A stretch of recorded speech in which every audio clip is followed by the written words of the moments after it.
नमस्कार। मधेसवाणी कार्यक्रममा आज हामीसँग हुनुहुन्छ नेपाली काङ्ग्रेसका युवा नेता तथा सामाजिक अभियन्ता विकास कुमार ठाकुर। उहाँ नेपाली काङ्ग्रेसको सर्लाही जिल्ला समिति सदस्य समेत हुनुहुन्छ। सर्वप्रथम मैले कार्यक्रममा स्वागत छ कार्यक्रममा। धन्यवाद। हजुर, जसरी कि अहिले हालै सम्पन्न स्थानीय तहको चुनावको परिणाम खास गरी मध्य प्रदेशलाई केन्द्रित गर्ने हो भने गतको चुनावभन्दा यसपल्ट नेपाली काङ्ग्रेसको नतिजा पक्षमा बढेको छ। यो नतिजा एउटा काङ्ग्रेसको यो एकल प्रयास हो कि गठबन्धन भएको त्यो एउटा माहौलले गर्दा भएको हो? नै सबभन्दा पहिले त स्थानीय निकायको चुनावमा जुन नेपाली काङ्ग्रेसले सर्लाही जिल्ला सहित मध्य प्रदेशको 8वटै जिल्लामा जुन हिसाबले प्रदर्शन गरेको छ त्यो एकदम उत्साहजनक थियो। र यसमा जस्तै तपाईँले हेर्नुभयो भने सर्लाही जिल्लामा मात्रै हामीले 12वटा पालिका जित्यौँ। मतलब नेपालमा सबैभन्दा बढी पालिका भएको हाम्रै जिल्ला हो सर्लाही। अनि त्यहाँ 20वटा पालिका छ जसमध्ये हामीले 12वटा जित्यौँ। त्यसपछि पुरै मध्य प्रदेशमा कुरा गर्दाखेरि 2074 सालमा हामीले 40 ठाउँमा जितेका थियौँ। 136 पालिकामध्ये 40वटा जितेका थियौँ। यसपालि हामीले 46वटा जितेका छौँ। बढेको छ, घटेको छैन। र अर्कोतिर हेर्दाखेरि जुन गठबन्धनको विषय तपाईँले गर्नु, गठबन्धनको विषय मध्य प्रदेशमा त्यति प्रभावकारी पनि भएन। र जस्तै हाम्रै जिल्लामा पनि हामीले गठबन्धन गर्दै गरेनौँ। कुनै पनि पालिकामा हामीले गठबन्धन गरेका थिएनौँ। हाम्रो पार्टीले गरेको थिएन। हाम्रो नेतृत्वले त्यहाँको जिल्ला सभापतिज्यूले अनि मध्य प्रदेश सभापति लगायत हाम्रो जिल्लामा कुनै पनि गठबन्धन भएको थिएन। तैपनि हामीले 12वटा पालिका जित्यौँ। र तपाईँले समग्र मध्य प्रदेशलाई नै हेर्नु हो भने गठबन्धनले काङ्ग्रेसलाई भन्दा अरू दललाई फाइदा भएको छ। जस्तै वीरगञ्जका मेयर हाम्रो काङ्ग्रेसको समर्थनले जित्नु हो होइन।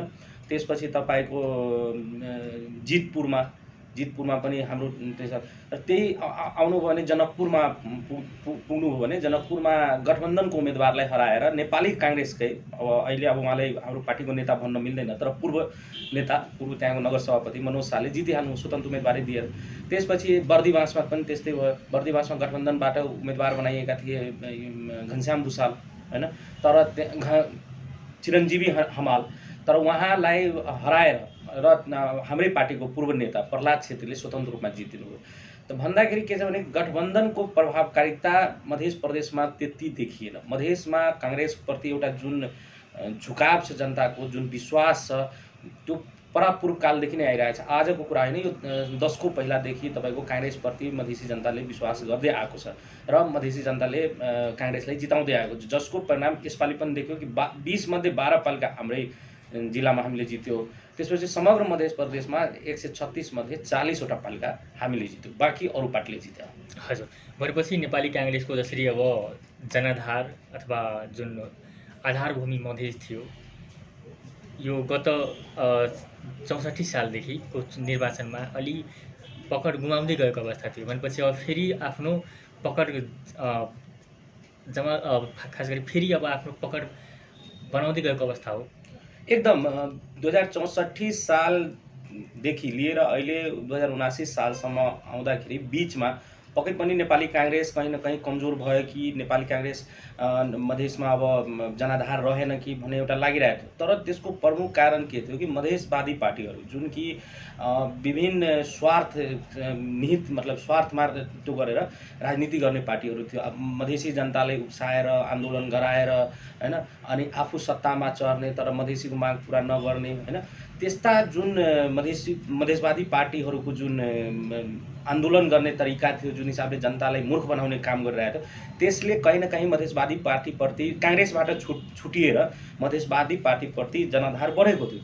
तर अहिलेको अवस्था 15 वर्षको अवस्था बित्दाखेरि, समय बित्दाखेरि तपाईँको जनताले बुझे कि होइन, यो मधेसवादी पार्टी भनेको हामीलाई आन्दोलन गराएर हाम्रो छोराछोरीले मार्न लगाएर आफू सत्तामा बस्नको लागि मात्रै जन्मेको हो, यिनीहरूको कुनै काम छैन भनेर अहिलेको अवस्थामा तपाईँले हेर्नुभयो भने म नेपाली काङ्ग्रेसकै मात्रै होइन, एउटा नेपाली काङ्ग्रेस त पहिलो पार्टी छँदैछ मध्य प्रदेशमा, दोस्रो पार्टी पनि नेकपा एमाले बन्यो।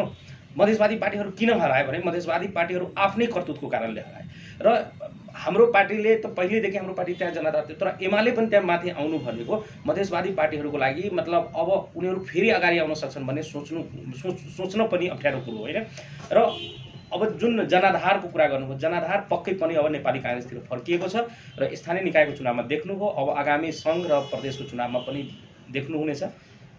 हजुर, भनेपछि आगामी यो प्रदेशको खास गरी सङ्घ र प्रदेशको चुनावमा मध्य प्रदेशमा पनि काङ्ग्रेसले सरकार बनाउने अवस्थामा आउँछ। पक्कै पनि यसपालिको मङ्सिरमा जुन अहिले डिक्लेयर हुन गइरहेको छ, केही दिनमै अब चुनाव प्रधानमन्त्रीजीले घोषणा गर्नुहुन्छ, अनि घोषणा भएपछि जुन चुनाव हुन्छ प्रदेश र सङ्घको, त्यसमा नेपाली काङ्ग्रेसको पूर्ण बहुमतको सरकार मध्य प्रदेशमा बन्न गइरहेको छ। यो हाम्रो डाटाले एकदम क्लियर रूपले देखाइरहेको छ। हामी एकदम फुल बहुमतका साथ त्यहाँ आउँदैछौँ। अनि प्रदेशको चुनावमा काङ्ग्रेसले गठबन्धन गर्छ कि एक्लै भिड्छ? अब त्यो अहिले गठबन्धनको कुनै त्यो पनि मतलब के भन्ने त्यसलाई सेटअप पनि भएको छैन, कसरी जाने भनेर केन्द्रमै अब अहिले कुराहरू चल्दैछ, प्रदेशको कुरा छ।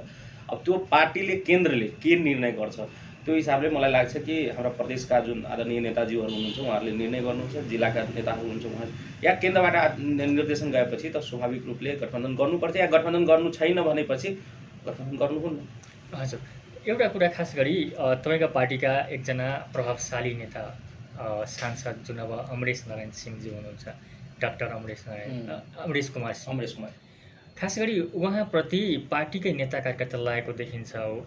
तपाईँकै कुरा गर्ने हो भने तपाईँ नै उहाँका विरुद्धमा विभिन्न अब सामाजिक सञ्जालमा व्यक्तिहरू दिएको अथवा सामाजिक सञ्जाल मार्फत उहाँलाई बदनाम गर्न खोजेको देखिन्छ। किन उहाँ विरुद्धमा लाग्नुभएको छ? तपाईँ पार्टीको एउटा प्रभावशाली नेता हुनुहुन्छ उहाँ। हेर्नुहोस्, अमरेश जी हाम्रो आदरणीय नेता हुनुहुन्छ, हाम्रो पार्टीको एउटा भनौँ न प्रभावशाली र मधेसमा एउटा मतलब बोल्ड रूपमा बोल्न सक्ने नेता हुनुहुन्छ। तर के छ भने कि उहाँ जसरी राजनीतिमा आउनुभयो 2062-63 को जनआन्दोलनपछि उहाँ जसरी नेपालको राजनीतिमा आउनुभयो र त्यो आएपछि जुन उहाँको राजनीति गर्ने रवैया भनौँ होइन, जुन उहाँको राजनीति गर्ने शैली भनौँ, त्यो मतलब पटक्कै पनि तपाईँको कुनै पनि आम जनताले विश्वास गर्ने या त्यो गर्ने टाइपको थिएन कि मतलब आफूलाई एउटा त्यो हिन्दीमा भनाइ छ, मैं ही राजा मैं ही रंक, मतलब म नै राजा म नै मतलब हरेक म नै हो भनेर, मतलब त्यो टाइपको एउटा डिक्टेटरसिप उहाँभित्र थियो। र डिक्टेटरसिप यतिसम्म थियो कि मतलब उहाँले हरेक विषयमा त्यहाँका नेता, पार्टीका जिल्लाका नेता, पार्टीका कार्यकर्ता, पार्टीका स्थानीय तहका नेता कसैलाई पनि टेर्नु भएन, कसैलाई पनि टेर्नु हुन्थेन। म नै डिआइजी बनाउँछु, म नै आइजी बनाउँछु, म आइजीलाई गोजीमा राखेर हिँड्छु, म आइजीलाई गोली, मतलब यस्तो टाइपको जुन उहाँको थियो, यसप्रति जनता एकदम तपाईँको आक्रोशित भइसकेका थिए र त्यो आक्रोश फुट्न सकिरहेको थिएन। जसरी तपाईँले अघि भन्नुभयो नि काङ्ग्रेसको जनाधार फर्क्यो, त्यही मतलब 15 वर्ष 2064 देखि 79 सम्म कुरा गर्दाखेरि जसरी मधेसवादी पार्टीको एउटा त्यहाँ चलिरहेको थियो होइन, काङ्ग्रेसलाई कम, त्यसै अमरेशजीको पनि एउटा त्यस्तै टाइपको रुतबा थियो र मान्छेहरूले कसरी गर्ने के गर्ने भन्ने टाइपको बाटो पाइरहेको थिएन। तर ठ्याक्कै अहिले तपाईँको हाम्रो पछिल्लो महाधिवेशनमा पार्टीका नेताले पनि र त्यही सर्लाही उनकै क्षेत्रका सर्लाही क्षेत्रमा 4 का जनताले यसपालि उनलाई राम्ररी पराजित गरेर देखाइदिए कि तिम्रो डिक्टेटरसिप अब चल्दैन, तिम्रो अब राजनीति चल्नेवाला छैन, यो झुटको राजनीति, यो मतलब त्यो टाइपको। अब मैले किन विरोध गर्छु भन्दाखेरि म उहाँको विरोध गरे होइन, म यति भन्न चाहन्छु, उहाँ आदरणीय नेता हुनुहुन्छ, उहाँ हाम्रो पार्टीको नेता हुनुहुन्छ, अलि आफूलाई सम्हालिएर आफूलाई त्यो गरेर अगाडि बढ्नुहोस् ताकि हाम्रो कुनै सुझावले उहाँले काम लाग्न सक्छ कि भनेर म जस्तै तपाईँको 15 वर्षमा 3 चोटि उहाँ सांसद बन्नुभयो, 3 चोटि सांसद बन्दाखेरि 1 चोटि पनि मन्त्री बन्नु भएन, 1 चोटि पनि पार्टीको केन्द्रीय सदस्य बन्नु भएन, 15 वर्षमा 3 चोटि महाधिवेशन पनि भयो भनेपछि यसमा दोष कसको, हाम्रो कि उहाँको? कसको मतलब सोचाइमा, कसको राजनीति गर्ने मतलब व्यवहारमा त्रुटि छ? हाम्रो त पक्कै पनि छैन। किनभने 15 वर्षमा आज त्यही ठाउँबाट हेर्नु भने हाम्रो पार्टीको नेपाली काङ्ग्रेसको महामन्त्री गगन कुमार थापा त्यहीँबाट उदय भएर मन्त्री पनि बने, 2 चोटि केन्द्रीय सदस्य पनि बने, यसपालि महामन्त्री भइसके। तर अमरेशजी आजसम्म केन्द्रीय सदस्य पनि बन्न सक्नु भएन। उहाँले विश्वास गरेको छैन, उहाँलाई पार्टीले विश्वास गरेको छैन भन्दाखेरि पनि कि ऊ आफूलाई म नै पार्टीभन्दा ठुलो, म नै शेरबहादुर भन्दा ठुलो, म नै मतलब गिरिजाप्रसाद कोइराला भन्दा ठुलो, गिरिजाप्रसाद कोइराला शेरबहादुरलाई म नै मिलाएर राख्छु, प्रधान मेरो मुठीमा हुन्छ भन्ने जस्तो टाइपको उहाँको व्यवहारले कसरी उहाँले पार्टीले पत्याउँछ भन्नुहोस्।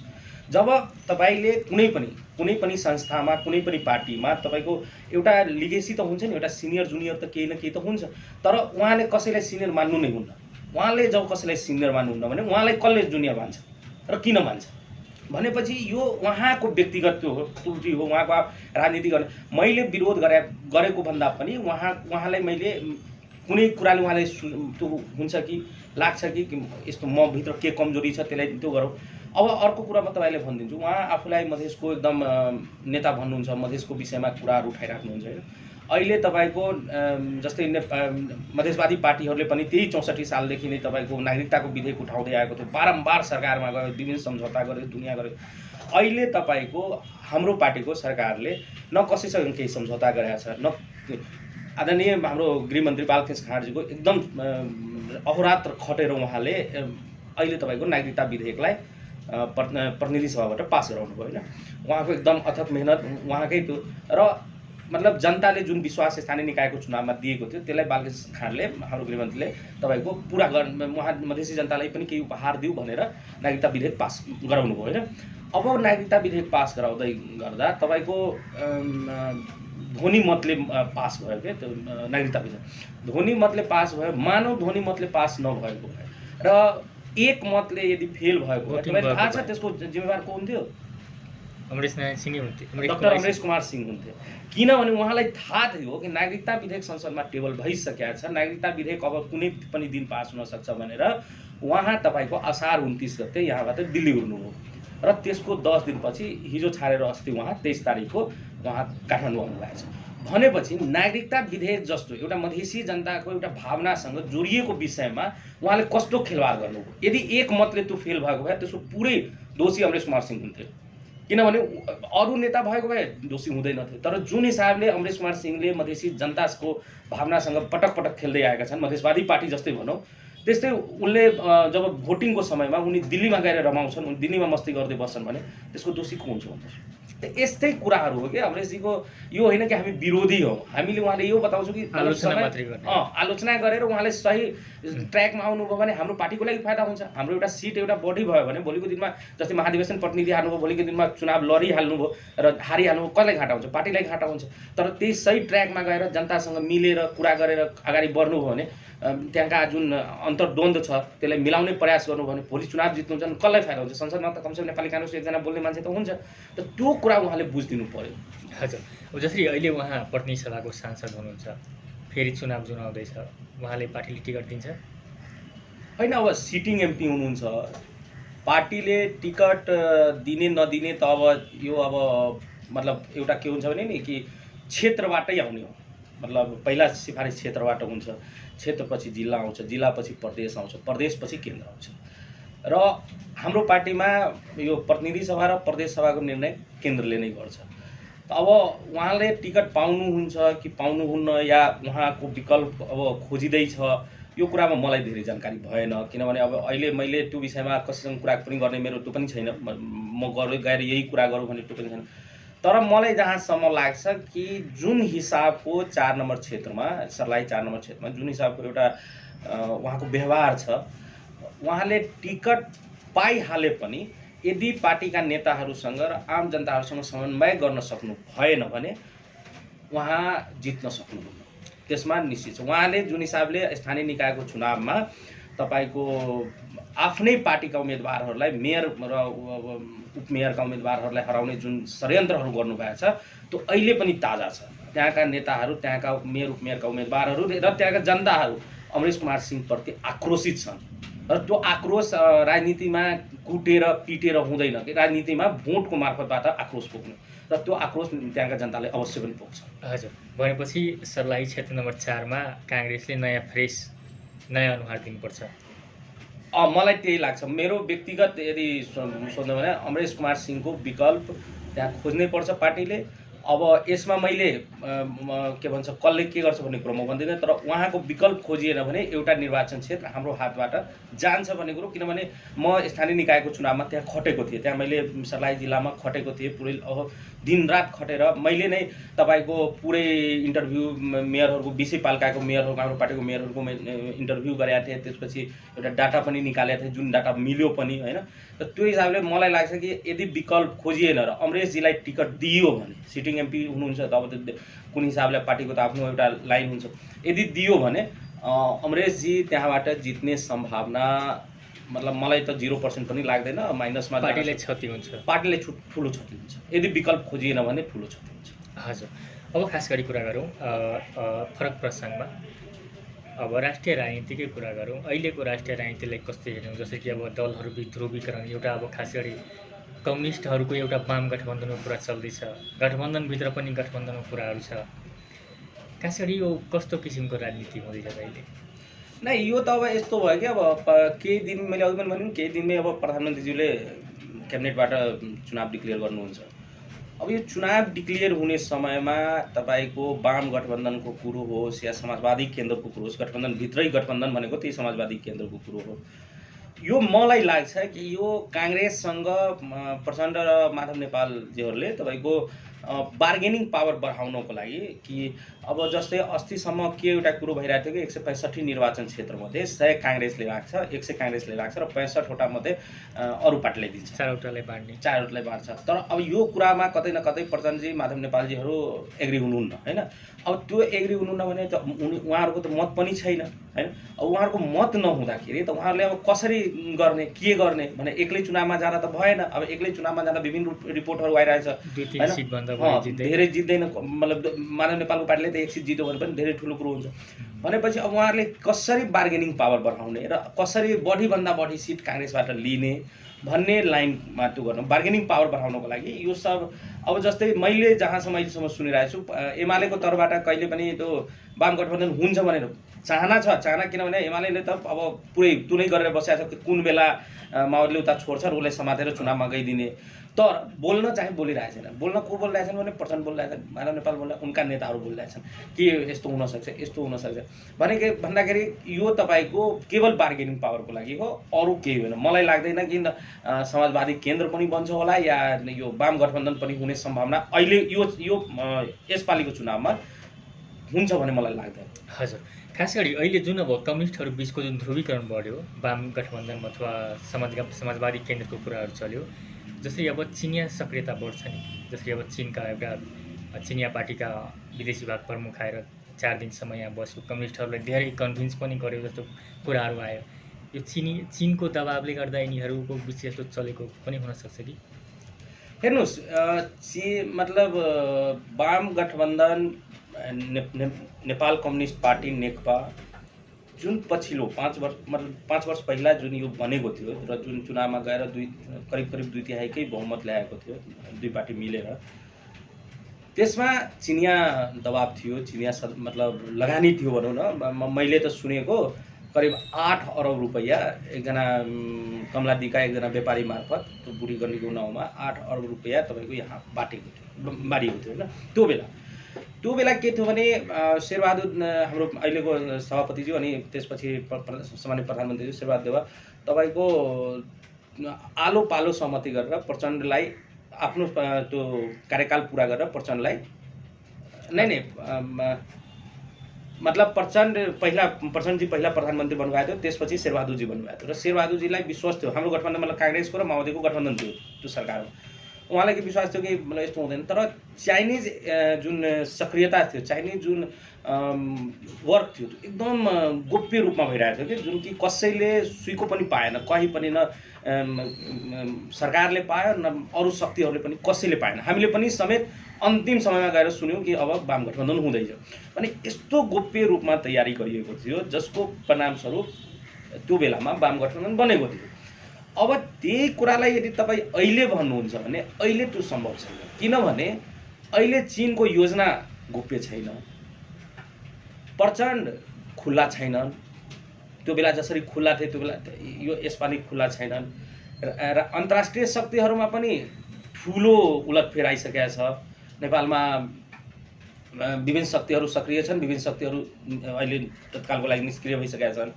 अब यो अवस्थामा तपाईँको फेरि वाम गठबन्धन चिनियाले गराउन सक्छ या सम्भव हुन्छ भने त्यो मैले अघि पनि भने कि त्यो सम्भव छैन। वाम गठबन्धन हुने सम्भव छैन। चिनियाको सक्रियता छ। चिनियाले त अब अहिलेको अवस्थामा जुन हिसाबले अमेरिकी परियोजनाहरू एमसिसी पास भयो, एसपिपीको कुरा छ, त्यसपछि तपाईँको के सेनाको नाउँमा प्रोपोगन्डाहरू जुन चिनले तपाईँले एउटा कुरो भनिदिउँ कि यो एमसिसी एसपिपी राष्ट्रघाती हो भनेर मात्रै त्यो गर्नको लागि 12 अर्ब रुपियाँ उनीहरूले खर्च गरेका छन् विरुद्धमा प्रचार गर्नको लागि, जबकि एउटा पनि सत्यता छैन त्यहाँ। एमसिसी आयो भने सेना आउँछ। आज एमसिसी आएको 6 महिना 7 महिना बित्न लागिसक्यो नि, कहाँ आयो सेना? मैले त कहीँ अहिले पनि आएँ, म यहीँ आएँ त सेना छैन कहीँ पनि। तर उनीहरूले सेना आउँछ त यो हुन्छ भनेर जुन कुप्रचार गरे त्यो चिनिया स्पोन्सर, चिनिया लगानी थियो। चिनियाहरूले तपाईँको विभिन्न ठाउँमा अहिले तपाईँको के भन्छ यो सामाजिक सञ्जाल, त्यसपछि तपाईँको सूचना त्यो गर्ने, इन्फर्मेसन ल्याउने होइन, त्यसको लागि काठमाडौँमै तपाईँले याद गर्नुभएको होला पछिल्लो यो 2-3 वर्षको अवधिमा तपाईँको कहिले ठमेलबाट त कहिले त्यहाँ दुवाकोटबाट तपाईँको त्यो ट्र्याकरहरू समात्ने, जसले कि तपाईँको बसिरहन्छ, उनीहरूको कामै 1000वटा सिम राखेको छ, 50वटा कम्प्युटरमा बसेको छ, चलाइरहेको छ, यता खोलेको छ, होम मिनिस्ट्रीलाई त्यो गरेको छ, कल सेन्टरहरू सञ्चालन गर्ने। कल सेन्टर भन्दा पनि मतलब ह्याक गर्ने के, जस्तै तपाईँकै अफिसको कम्प्युटर सिस्टमलाई ह्याक गरिदिने, तपाईँ के तपाईँको कम्प्युटर सिस्टममा छ त्यसलाई लिइहाल्ने, त्यसलाई आफ्नो हिसाबले युज गर्ने, तपाईँले त्यो हिसाबले भनेपछि तिनीहरूले त्यो हिसाबको गर्दै आइरहेको छ। र त्यही अन्तर्गत तपाईँको जुन यो अमेरिकाको विरोधमा, भारतको विरोधमा जुन यो कहिलेकाहीँ हुन्छ नि ट्रेन्ड एउटा चलाइन्छ कि, त्यो ट्रेन्ड चलाउने भनेको चाइनिज स्पोन्सर हो क्या। चाइनाले चाइनाको लगानी छ भनेपछि एमसिसी बेलामा त मसँग एउटा रिपोर्टै आएको थियो, 12 अर्ब रुपियाँ खर्च गरेको छ युट्युब र सामाजिक सञ्जाल मार्फत, मतलब एगेन्स्टमा जानको लागि 12 अर्ब। त्यहाँ खालि सामाजिक सञ्जाल हो, अरू त ठाउँमा कति गरे, नेतालाई कति दिए, त्यसका कार्यकर्तालाई कति दिए। अब जस्तै माधव नेपालजी एमसिसी पास गर्न रेडी हुनुहुन्थ्यो अनि उनको विद्यार्थीको अध्यक्ष के बानेश्वर चोकमा तपाईँको त्यो दाह संस्कार गर्दै थिए होइन। अब यस्ता थिए। अब उहाँलाई अब के भन्ने, राष्ट्रवादी भन्ने कि चाइनिज एजेन्डालाई फुलफिलअप गर्नको लागि गरिएको काम भन्ने, त्यो त आफै सोच्न सकिन्छ, त्यसमा धेरै भन्ने कुरो होइन। तर चाइनाले नेपालको जुन अहिलेको अवस्थामा जुन हिसाबले अहिले एउटा राम्रो पछिल्लो 3 वर्ष जस्तै नेकपाको सरकार हुँदाखेरि, केपी ओलीको सरकार हुँदाखेरि, जस्तै तपाईँले हेर्नुभएको होला चाइनिज राजदूतको एक्टिभिटिज, मतलब त्यसपछि तपाईँको चिनियाहरूको करतुत एकदम थियो नि। प्रशिक्षण पनि दिन्थ्यो। प्रशिक्षण दिन्थ्यो। चिनिया कम्युनिस्ट पार्टीका र हाम्रो नेपाल कम्युनिस्ट पार्टीका त्योलाई सँगै बसाएर सँगै त्यो प्रशिक्षण दिने, यो गर्नु जुन हिसाबको थियो। अहिले ठिक छ, वाम गठबन्धन गयो, नेकपा गयो, काङ्ग्रेसको सरकार छ, ठिक छ। बिजेपीसँग कहाँ भइरहेछ केही त्यस्तो? कहाँ तपाईँको अमेरिकन एम्बेसडर पुरै दिनरात नाङ्गे नाचिरहेछन्? छैन नि। तर चिनिया राजदूतले नाचेको थियो त्यो बेलामा। तपाईँको अहिले कहाँ इन्डियन एम्बेसडर तपाईँको कुदेर फानेर कहीँ गइरहेको छ? छैन नि। तर त्यो बेलामा तपाईँ याद गर्नुहोस् कि चिनिया एम्बेसडरको कुन टाइपको रवाब थियो, कुन टाइपले उनी मतलब लाग्थ्यो कि यो देशमा प्रधानमन्त्री केपी ओली राष्ट्रपति अनि त्योभन्दा वरिष्ठ राष्ट्रपति भनेको त्यो चिनिया एम्बेसडर नै हो भन्ने जस्तो फिल हुन्थ्यो क्या। तर अहिले त त्यो छैन। यही हो क्या तपाईँको कम्युनिस्ट र लोकतान्त्रिक पार्टीको बिचमा फरक। हजुर, जस्तै तपाईँ अन्तर्राष्ट्रिय रूपमा पनि तपाईँ राजनीतिलाई हेर्दै हुनु, तपाईँ अन्तर्राष्ट्रिय स्तरका नेताहरूसँग पनि तपाईँको कुराकानी भएको अथवा उठबस भएको देखिन्छ। खास गरी प्रचण्ड जसरी उता भारत जानुभयो, इन्डिया जानुभयो, त्यहाँ भारतीय प्रधानमन्त्री नरेन्द्र मोदीसँग भेट्ने भन्ने कुरा आएको थियो, तर भेटिएन। यसका पछाडि केही कुरा हुनसक्छ? खास गरी यो के कारण हुनसक्छ कि त्यो प्रचण्डलाई नरेन्द्र मोदीले भेट्नु भएन? यस्तो थियो कि मैले त्यो विषयमा अब म एउटा पूर्व पत्रकार भएको नाताले पनि होइन, र यो सामाजिक रूपमा एक्टिभ रहेको नाताले पनि म केही कुराहरू यस्तो सुनेको थिएँ कि मतलब प्रचण्डजीको भिजिट अचानक तय गरेको थियो। कताबाट? त्यो चिनियाहरूले गराइदिएको थियो? नै, चिनियाहरूले। चिनिया विदेश मन्त्री विदेश विभागको प्रमुख गएपछि भारत गएको? चिनिया विदेश विभागको प्रमुख गएपछि भने उहाँ यहाँ हुँदै उहाँ के नाम थियो, लिउ ज्यान्चाओ, उनी यहाँ हुँदै गएका हुन्। त्यो भेटेर गएको हो? भेटेर गएको भनेपछि हाम्रो त्यो यो नेकपा एमालेका गोकुल बास्कोटाले लेख्नु पनि भएको थियो ट्विटरमा कि डिनरको हात सुक्न नपाउँदै दिल्ली पुगेछन् भनेर। तर उहाँको अब कसले गरायो? अब चिनले पठायो कि भारतले बोलायो कि प्रचण्डजीले आफैमा आउँछु भन्नुभयो। तर नरेन्द्र मोदीले किन भेट्नु भएन? त्यही भन्दैछु कि उहाँको अचानक फिक्स भएको थियो। अचानक फिक्स भएको र अब मोदीसँग भेट हुन्छ हुँदैन भन्ने अन्योलता चलि नै रहेको थियो। अब भारतको प्रधानमन्त्री एउटा भनौँ अहिले तपाईँको एउटा धेरै अगाडि बढिसकेको एउटा भारत सुपर राष्ट्रको रूपमा मतलब यसलाई हाम्रो एउटा भाषामा भारतकै मित्रहरूले भन्छ विश्वगुरु भनेर। त्यो हिसाबले विश्वगुरु बन्ने जुन एउटा लाइनमा गइसकेको देश, त्यहाँका प्रधानमन्त्रीको सेड्युल त स्वाभाविक रूपले 2 महिना 3 महिना पहिलेदेखि फिक्स हुन्छ। अब त्यो अवस्थामा पनि जुन हिसाबले यहाँका मतलब संयन्त्र त्यहाँका संयन्त्रहरूले तैँले भेटाउने प्रयास गरेका थिए, तर त्यही बेलामा अर्को एउटा कार्यक्रम भएको मैले जुन सुनेको अर्को कार्यक्रम भएको नाताले मतलब हिसाबले प्रचण्डसँग भेट हुन सकेको सेड्युल नमिलेर र उहाँलाई जानै पर्ने थियो। अर्को कुरो के थियो भने ठ्याक्कै त्यही बेलामा तपाईँको भारतमा राष्ट्रपतिको चुनावको तयारी पनि चल्दै थियो कि। त्यो राष्ट्रपतिको चुनावको तयारीको टेन्सन एकतर्फ पार्टीका नेताहरूलाई भनेपछि त्यसपछि विपक्षीहरूको सांसदहरू एमएलएहरूलाई मिलाउनु त्यो एउटा त्यो त्यसपछि कार्यक्रम यो बिचमा अब प्रचण्डजी जानुभएको थियो। स्वाभाविक रूपले एउटा विदेशका मतलब सत्ता पक्षका एकजना नेतालाई भेट्नु पर्थ्यो, तर कार्यव्यस्तता जस्तै तपाईँलाई नै त भनौँ म तपाईँले फोन गर्छु ल सुकुलजी म आउँदैछु भनेपछि तपाईँ यदि व्यस्त हुनुहुन्छ भनेपछि 3 दिन समय त मसँग लिनुहुन्छ नि, चाहे 4 दिन समय त लिनु।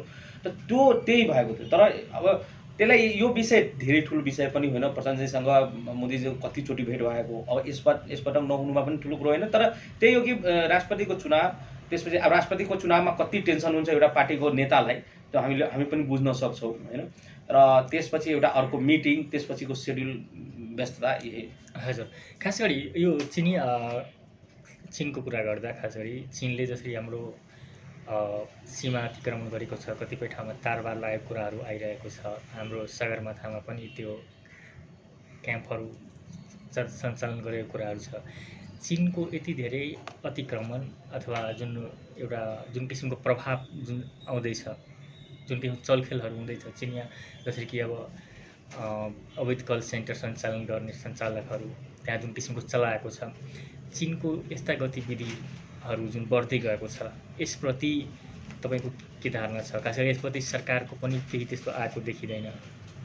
होइन, यस्तो छ हेर्नुहोस्, चीनले त हुम्लाको नामखामा त त्यत्रो 9वटा घरै बनाइसक्यो होइन। त्यसपछि गोर्खाको एउटा रुई गाउँ त लगि नै सक्यो।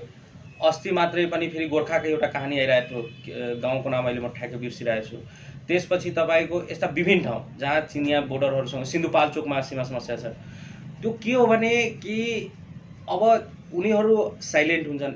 जस्तै हाम्रो मेरो त्यहाँ सर्लाही हामी बोर्डरमा छौँ भने तपाईँ पनि जान सक्नुहुन्छ, म पनि जान सक्छु, कोही पनि जान सक्छ होइन। 10 जना कोही काठमाडौँ पनि जान सक्छ। तर त्यही तपाईँ हुम्लाको नामखा जान सक्नुहुन्न। यहाँबाट त्यहाँ जान तपाईँले 12 घन्टा लाग्यो। गएर टक्क एउटा भिडियो बनाएर आएर तपाईँ देखाइदिनुहुन्छ कि भारतले सीमा अतिक्रमण गरायो। तर चीनले उसले सीमा अतिक्रमण गराएको छैन, त्यो त्यहाँ सोध्दैनन्, जनतालाई सोध्दैनन्, भिडियो बनाएर ल्याएर देखाइदिन्छन्। तर त्यहाँ जब चीनले भूमि अतिक्रमण गरेको समाचार आउँछ त्यो बेलामा तपाईँको उनीहरूले के गरिदिन्छन् भने कि त्यहाँका जनतासँग स्पोन्सर्ड रूपमा त्यहाँ पनि स्पोन्सर्ड रूपमा गर्छ। अब के छ भने तपाईँले जुन कुरा गर्नुभयो कि यो चीनले अतिक्रमण गर्छ, अतिक्रमण गरेर तपाईँको मतलब एक हिसाबले विरोध पनि हुँदैन उनीहरूको। त्यो चीनको के छ भने हेर्नुहोस्, चीनले सके जति जहाँ पनि भएको छ, आज तपाईँ श्रीलङ्काको अवस्था हेर्नुहोस्, आज तपाईँ पाकिस्तानको अवस्था हेर्नुहोस्, आज जहाँको पनि अवस्था हेर्नुहोस्, सकेसम्म उसले हरप्ने प्रयास गर्छ। उसको तपाईँको मतलब साम्राज्यवादी विस्तारवादी जे भन्दा पनि उसको एउटा ठुलो तपाईँको षड्यन्त्र छ, जो कि तपाईँको अरूको भूमि हरप्ने, अरूको डाइपोर्ट लिइहाल्ने, अरूको तपाईँको त्यो गर्ने, अरूको देशमा गएर त्यो कल सेन्टरहरू चलाउने, त्यसपछि तपाईँको कन्फ्युसियस सेन्टरहरू चलाउने, यस्ता तपाईँको उनीहरूको कामै रहेछ। र त्यहाँबाट उनीहरूले मतलब इलिगल कामहरू गर्ने, जनतालाई भने नि अघि नै ह्याक गर्ने, यो टाइपहरूको कामहरू उनीहरूले गरिरहेको हुन्छन् होइन। अब यो भूमि अतिक्रमणको र यो अवैध कल सेन्टर या अस्ति जुन यहाँ नेपाली चेलीबेटीहरूलाई चीनमा लगेर जुन यौन दुर्व्यवहार गर्ने कुरो आएको थियो, त्यसपछि एटिएम ह्याकिङको कुरा आएको थियो, यो सब विषयमा तपाईँले हेर्नुभयो भने पछिल्लो कम्युनिस्ट सरकारभन्दा नेकपाको सरकारभन्दा अहिलेको सरकार एक्टिभली लागेको छ।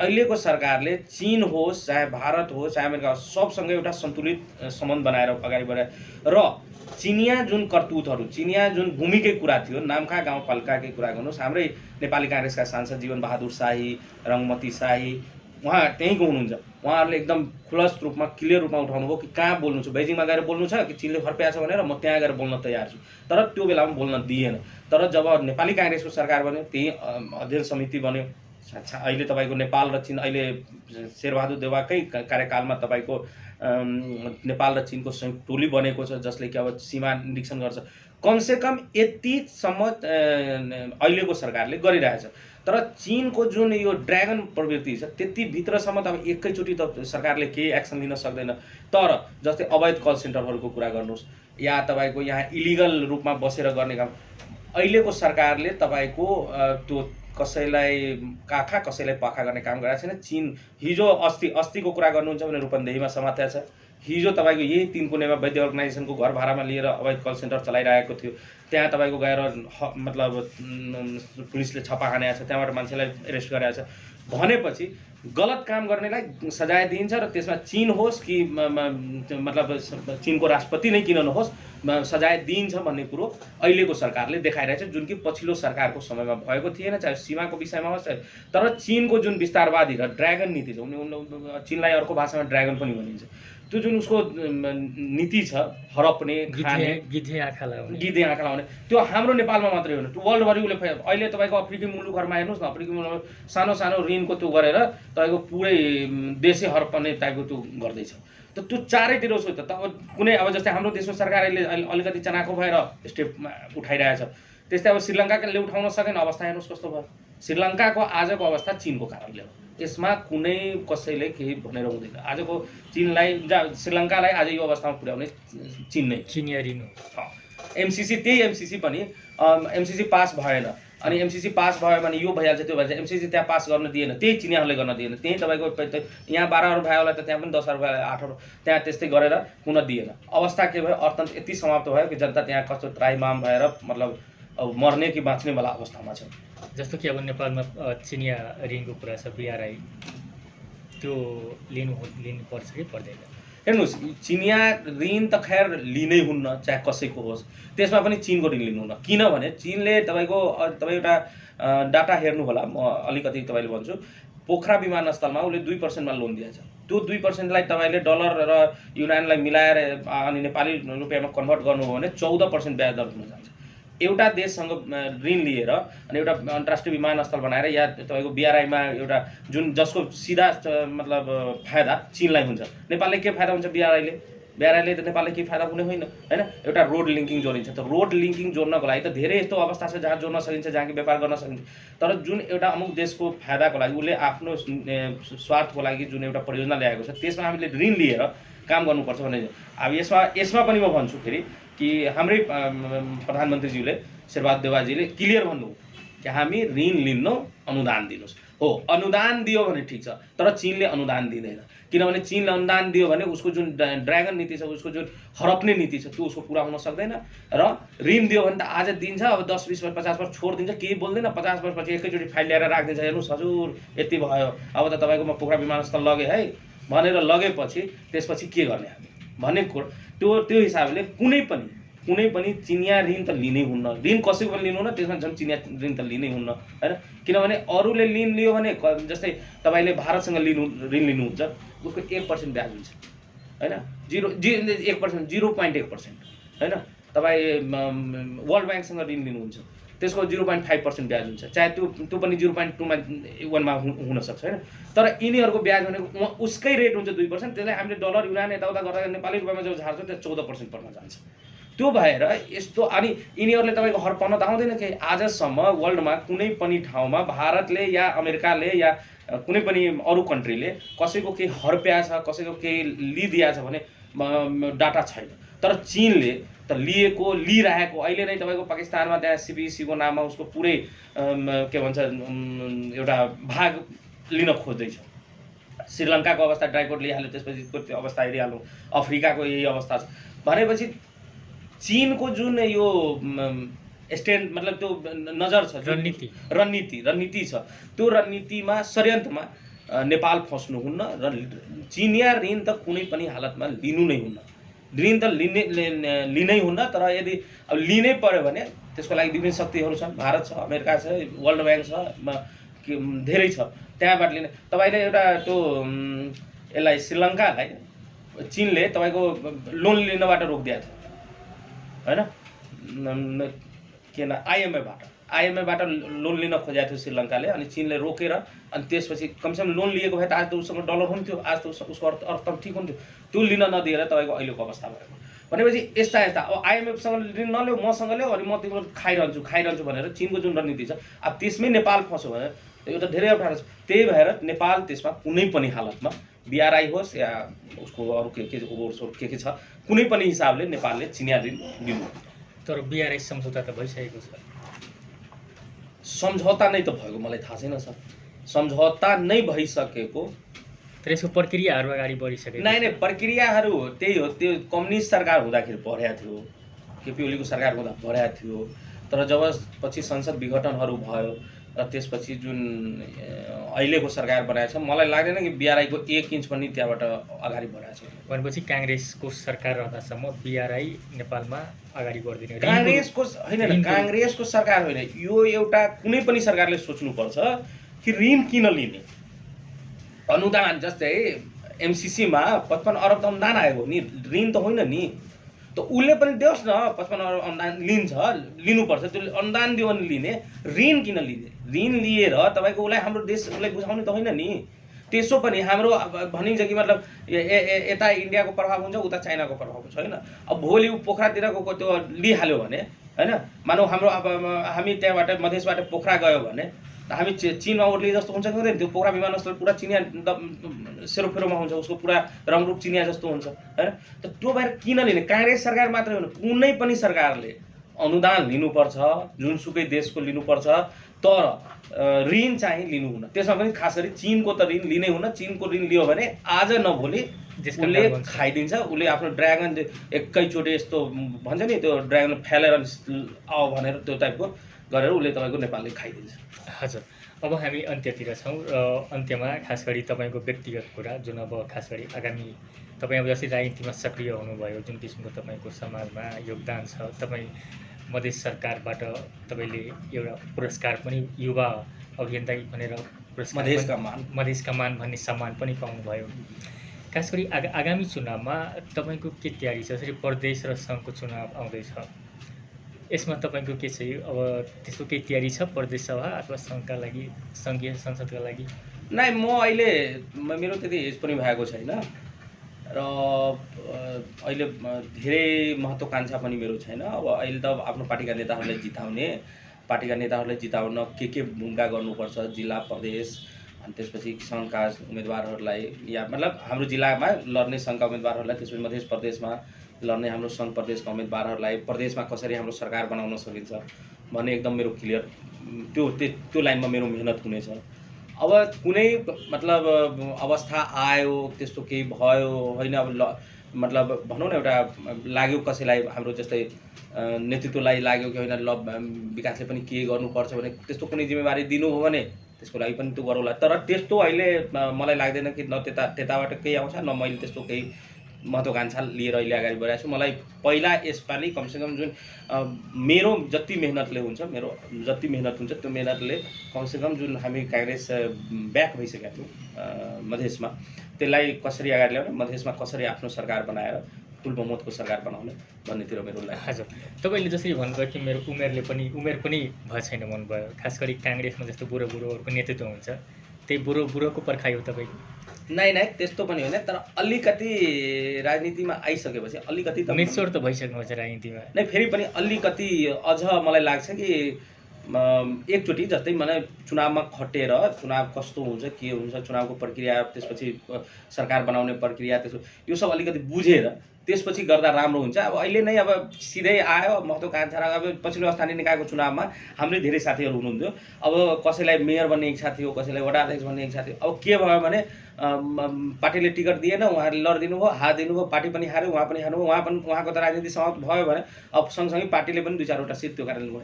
त्यस्तो अवस्था त म जस्तो एउटा तपाईँले भन्नु भने म बुझिसकेको, म राजनीतिलाई अवश्य रूपमा पनि बुझिसकेको छु। त्यो अवस्थामा मैले अब त्यो मतलब धेरै महत्त्वाकांक्षा राखेर अहिले नै यो नै मैले गर्नुपर्छ भन्ने जस्तो छैन। तर अब त्यस्तो अवस्था आयो भने फेरि ब्याक पनि हुने अवस्था हुँदैन। भनेपछि यो चुनावमा तपाईँको आकाङ्क्षा छैन। अर्को यसपछिको चुनावमा यसपछिको चुनावमा त जे पनि मतलब प्रदेश होस्, सङ्घ होस्, जहाँ पनि हुन सक्छ। हजुर, हस्, हाम्रो कार्यक्रममा समय दिनुभएकोमा धेरै धन्यवाद। धन्यवाद।